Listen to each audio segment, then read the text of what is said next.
Teología es el estudio de temas importantes tales como Dios, Cristo, la Trinidad, el Espíritu Santo, el plan de Dios. Damos la bienvenida al Dr. Alberto Platt, maestro para esta importante materia. La Biblia es la revelación de lo que Dios quiso que el hombre supiera y de lo que, sin ella, el hombre no podría entender. Sin la Biblia, el hombre vaga por la vida, sin la orientación espiritual y moral para lograr una vida agradable a Dios. Sin la Biblia, el hombre ignora el verdadero origen de sus primeros padres, la nobleza del carácter de ellos y el ambiente propicio en el cual principiaron sus días. Sin la Biblia, el hombre desconoce las raíces del mal heredado que actualmente sufre por el pecado de los primeros padres. Sin la Biblia, el hombre es inconsciente de la razón por su existencia. La antropología humanista es un estudio del hombre como es ahora y a base de cómo era, según los encuentros de unos cuantos huesos y artefactos de sus antepasados, pero no a base de una voz autoritaria, no a base de un testigo ocular. Más allá de la crónica de la historia escrita, la antropología humanista examina lo que en sus varias capas la tierra guarda de la vida y la muerte de la antigüedad prehistórica. Precisamente en esas investigaciones es en donde esos eruditos introducen cierta cantidad de suposiciones que requieren de su parte y de parte de sus seguidores muchísima fe ciega. La Biblia introduce el testimonio de uno que estaba presente para el comienzo de todo. Introduce al Creador y a sus criaturas. La vez pasada citamos las palabras de Dios en Génesis 1:26. Hagamos al hombre a nuestra imagen, conforme a nuestra semejanza. Comentamos que la totalidad del hombre, es decir, la unidad del hombre que consiste de la parte material, combinado con la parte inmaterial, refleja el propósito del Dios creador. Seguiremos ahora notando en Génesis 1 y 2 la evidencia de la capacidad con que Dios había facultado el primer hombre. En primer lugar, es de notarse que los primeros dos capítulos de Génesis complementan el uno al otro. El segundo ampliando el primero, dando más detalles. Entre los dos tenemos el cuadro más completo. En su nueva creación, Dios plantó un huerto en Edén y puso ahí al hombre que había formado, Génesis 2:8. Obviamente, era un lugar propicio para suministrar todas las necesidades materiales e inmateriales del hombre, menos el de la ayuda idónea, de la cual hablaremos enseguida. Pero antes, considere lo ideal de todo árbol delicioso a la vista y bueno para comer, Génesis 2:9.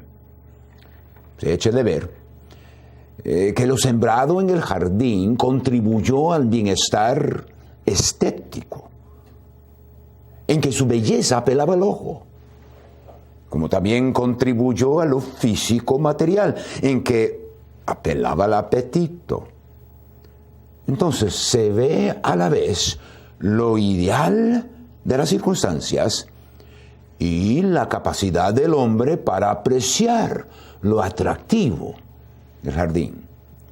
Génesis 2:15 agrega todavía otro factor importante y así revela más del ambiente del primer hombre y de su carácter también. Dios puso al hombre en el huerto de Edén para que lo labrara y lo guardase. Del ambiente, la porción indica que aún antes de la caída y por ende antes del juicio que trajo espinas y cardos en la tierra, Génesis 3:18, Dios había planeado que el jardín fuera un lugar de actividad, un lugar de trabajo.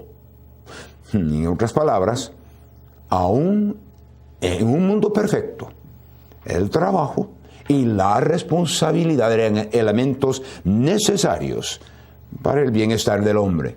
No vaya a pensar que en el Edén era de aquellos lugares idílicos en donde se pasaban los días en la hamaca con una limonada a la mano. Hoy día probablemente se diría que el hombre tenía que cuidar la ecología.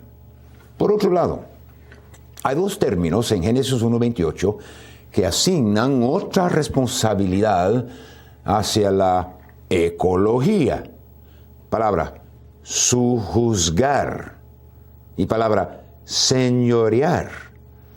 El versículo dice: llenad la tierra y sujuzgadla, y señoread en los peces del mar, en las aves del cielo, en todas las bestias que se mueven sobre la tierra. Una parte de eso se ve en Génesis 2, 19 y 20, en donde Dios le responsabilizaba al hombre a ponerle nombres a los animales. El impacto de 1:28 y el término señorear subrayan el concepto que el hombre está en otro nivel que los animales, con el derecho de señorear sobre ellos. Antes de proceder, debemos de comentar sobre la ayuda idónea que Dios creó para completar el bienestar del primer hombre. El primer hombre fue formado del polvo de la tierra, y Dios sopló en su nariz aliento de vidas. Génesis 2:7. No así la mujer. Entonces Jehová, Dios, hizo caer un sueño profundo sobre Adán, y mientras éste dormía, tomó una de sus costillas y cerró la carne en su lugar. Y de la costilla que Jehová, Dios, tomó del hombre, hizo una mujer. Génesis 2, 21 y 22. Es probable que el versículo no tiene a la vista un hueso, es decir, una costilla literal, porque de las 35 veces que se usa esta palabra hebrea a través de todo el Antiguo Testamento, solamente aquí le han hecho la traducción la costilla, siendo un hueso literal. La palabra realmente ha de traducirse el costado. De todos modos, era un milagro del Dios creador. Regresando a lo del huerto, entre los muchos árboles del jardín, habían dos de carácter especial. Génesis 2:9. El árbol de la vida en medio del huerto y el árbol de la ciencia del bien y del mal. En primer lugar, parece ser referencia a dos árboles verdaderos, árboles literales, aunque no se sabe de su clasificación botánica. La fruta del árbol de la vida estaba a la entera disposición del primer hombre, a lo menos mientras viviera en obediencia. Sin embargo, la fruta del árbol de la ciencia del bien y del mal le fue prohibida. En el caso de la primera fruta, La ciencia desconoce la fruta de un árbol que podría nutrir el cuerpo humano de tal manera que prohibiera el proceso del envejecimiento. Si semejante fruta la descubriéramos, hoy todos estaríamos sin arrugas. Se acabaría con la geriatría y el descubridor estaría bien rico. Ahora, la fruta prohibida también venía de un árbol literal. Y dudo que en ese ambiente Dios hubiera permitido una fruta venenosa, de la manera en que se piensa del veneno hoy en día. Es más, al ver la fruta, Eva notaba que era bueno para comer y que era agradable a los ojos y árbol codiciable para alcanzar la sabiduría. Génesis 3:6. Pero, si había o no algo de la química de la fruta que afectaba, la fruta le fue prohibida al primer hombre. Y la prohibición llegó a ser el enfoque de la desobediencia de nuestros primeros padres. Efectivamente, el mero hecho de haber dado instrucciones a los primeros padres indicaba que Dios consideraba al hombre capaz de entender y de cumplir con lo indicado. Faltaba ver si el hombre tenía la buena voluntad de hacerlo. Ante la pareja ampliamente provista de inteligencia, sensibilidad y voluntad, juntamente con aquella inclinación favorable a las cosas de Dios y aún colocada en el ambiente perfecto del Edén. La prueba a que Dios les puso realmente era muy sencilla. ¿Obedecerme o no? De las varias indicaciones de su voluntad que Dios reveló a los primeros padres, Dios permitió que el enemigo hiciera uso de una en especial, la restricción en cuanto al árbol de la ciencia del bien y del mal. Primero, citamos las palabras exactas del Creador. De todo árbol del huerto podrás comer, mas del árbol de la ciencia del bien y del mal no comerás, porque el día que de él comieres, ciertamente morirás. Génesis 2, 16 y 17. La mera ocasión de la prueba ocurrió cuando el enemigo de nuestras almas se apoderó de la serpiente e introdujo con astucia una duda dirigida a la mujer.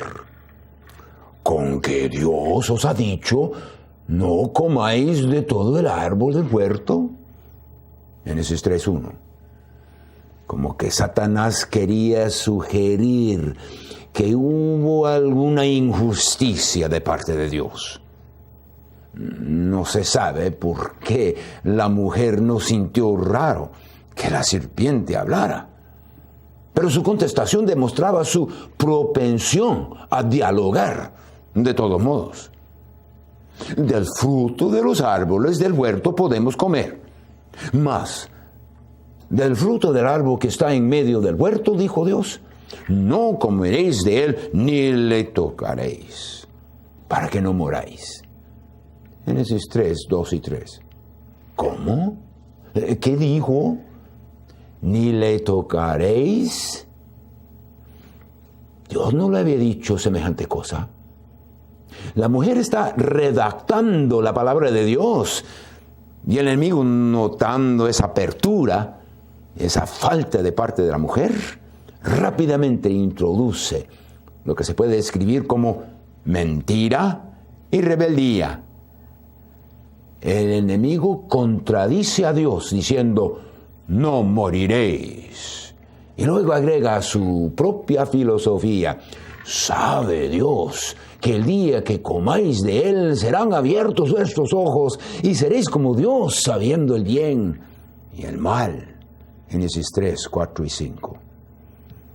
Ese comentario satánico solo presenta la mitad de la verdad.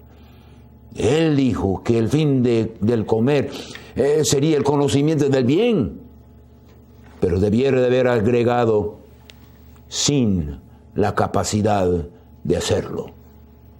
Dijo que el otro fin del comer de la fruta sería que conocerían el mal, y debiera de haber agregado sin la capacidad de refrenarse en el hacer de ello. La tentación seguía, pero a decir la verdad, cuando la mujer vio que 1, el árbol era bueno para comer, 2, agradable a los ojos, y 3, codiciable para alcanzar la sabiduría, entonces lo que había sido, como diríamos, tentación, estaba ya al punto de ser pecado.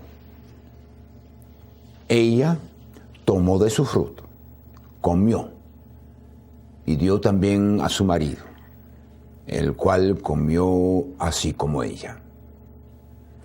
Génesis 3:6. El apóstol Juan, miles de años después, escribió estas palabras: porque todo lo que hay en el mundo, los deseos de la carne, los deseos de los ojos, la vanagloria de la vida, no proviene del Padre, sino del mundo. 1 de Juan 2:16.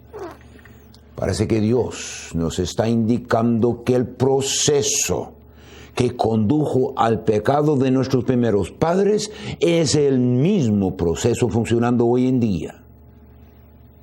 Ahora, ¿cuáles fueron los resultados de ese pecado? Los inmediatos y los de más largo alcance. Primero, la conciencia ya ofendida les hizo ver el cambio de su condición de aquellos primeros padres. Génesis 3:7. Y concluyeron que estaban desnudos. Luego esa misma conciencia les hizo entender que su comunión con Dios había sido rota. Y se escondieron de él. Génesis 3:8. Cuando al fin se entrevistaron con Dios, la mujer decía que la serpiente le había engañado. Comentario que era correcto, en que Satanás era y es muy astuto. Lo que ella no confesaba era que ella misma estaba muy dispuesta a colaborar con las artimañas del enemigo. La serpiente fue condenada, no tanto por culpabilidad directa, sino para servir de un recordatorio perpetuo al hombre del instrumento en su caída. El verdadero juicio cayó sobre el autor del pecado, la serpiente antigua que se llamaba Diablo y Satanás. Apocalipsis 12:9. En primer lugar, la enemistad de que se habla en Génesis 3:15 entre la mujer y Satanás indica que aunque la mujer cedió en el Edén, ella no estaría aliada con él. Además, Satanás mismo será aplastado bajo la simiente de ella, es decir, el Señor Jesucristo. La mujer sufrió las consecuencias de su desobediencia en relación con la procreación, específicamente en el dolor asociado con el parto. Además, puesto que actuó en forma independiente de su marido, al ceder primero a la tentación, tendría que someterse a él de ahí en adelante. En el caso del hombre, por haber asesido a su esposa, voluntariamente desobedeció a Dios y la tierra misma sufrió juicio. Antes de la caída, Toda la naturaleza colaboraba con Adán en la producción de su fruta.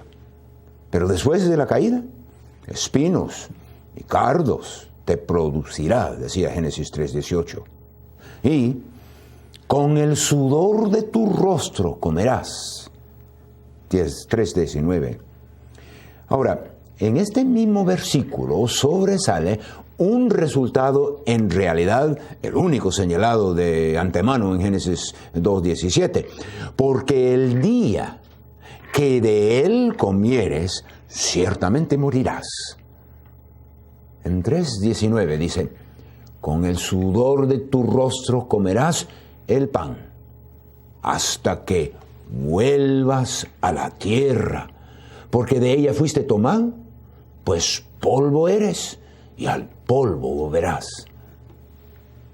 Dios siempre cumple con lo que ha dicho. Y en el instante que desobedecieron, entró la muerte.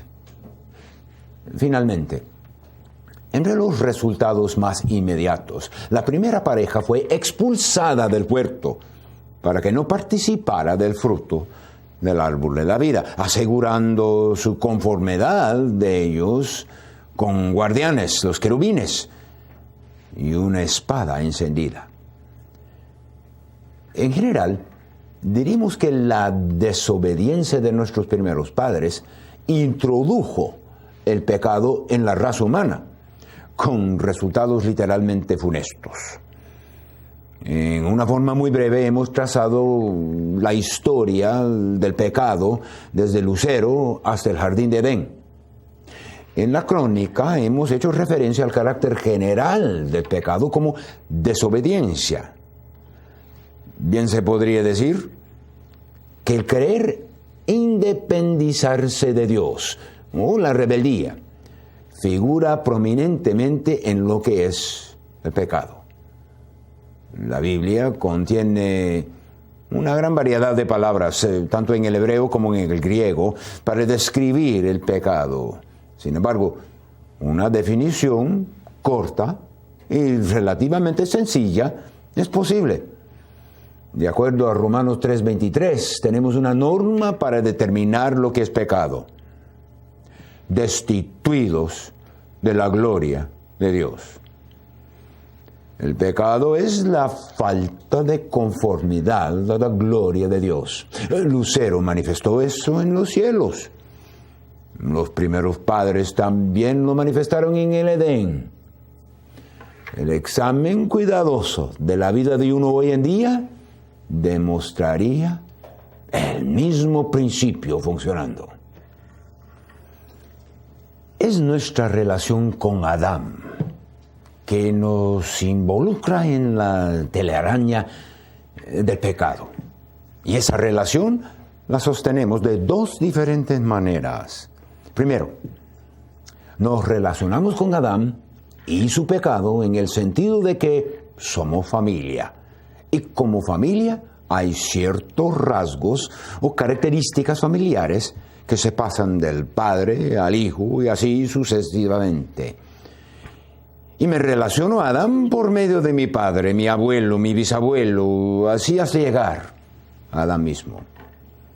Esa relación me ha comunicado una naturaleza de pecado. Éramos por naturaleza hijos de ira, lo mismo que los demás, Efesios 2:3. Esa naturaleza que todo ser humano tiene es la capacidad de hacer de todo lo que no agrada a Dios. Tiene la mente reprobada, la voluntad rebelde, Romanos 1:28. Tiene el necio corazón entenebrecido, Romanos 1:21. En fin, se describe como la depravación, término que indica que el hombre de por sí no puede agradar a Dios. La frase o palabra depravación total, la frase, quiere decir que todo ser humano lo sufre. El castigo o la penalidad por esta condición es la muerte espiritual, o sea, la separación de Dios. La segunda manera en que nos relacionamos con Adán se podría describir como inmediata. La otra, de que hablamos primero, es la que pasaba de los padres a los hijos, como una herencia familiar. La que ahora estamos viendo viene directamente de Adán a uno. Por tanto, como el pecado entró en el mundo por un hombre, y por el pecado la muerte, así la muerte pasó a todos los hombres, por cuanto todos pecaron. Romanos 5:12. El tiempo del verbo pecaron indica un solo evento histórico. Ahora, el versículo no niega que el hombre pecador peca, sino que enfatiza que hubo un evento en el cual toda la raza participó a la vez.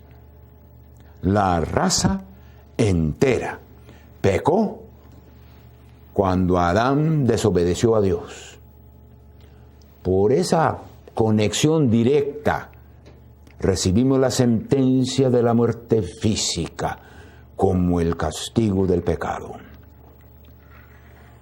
Las consecuencias de aquella desobediencia de parte de nuestros primeros padres afectan y afligen a toda la raza.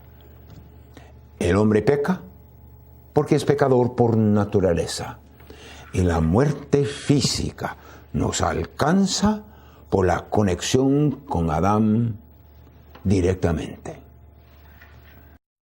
Gracias, Dr. Platt, por guiarnos a través de lo que dice la Biblia acerca de la teología. Estudia tus notas y prepárate para la siguiente lección. Hasta entonces.